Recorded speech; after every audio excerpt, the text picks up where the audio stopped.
તાનાશાહી તો આખા કચ્છમાં દરેક કંપનીઓમાં ચાલે છે.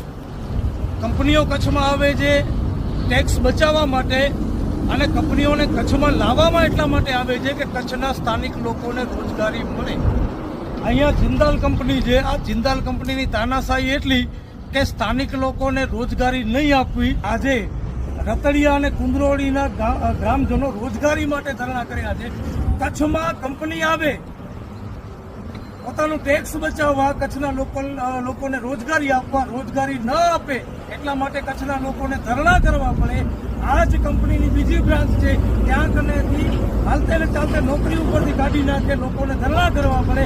શરમ આવી જોઈએ કચ્છના નેતાઓને. આજનો દિવસ અને કાલનો દિવસ અમે તંત્રને આપીએ છીએ. તમારા પાસે જે ગામના સરપંચ દ્વારા લિખિતમાં અરજી આપેલી છે, એના મુદ્દાઓ છે.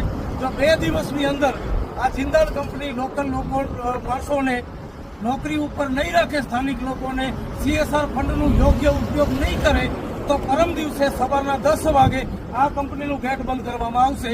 અને જેટલી પોલીસને બોલાવવું હોય એટલી પોલીસને બોલાવી લે. આ કંપની અને ભાજપના નેતાઓને પણ છૂટ તમને આવવું હોય તો પણ અમારા વિરોધમાં વાત છે કચ્છના રોજગારી માટે.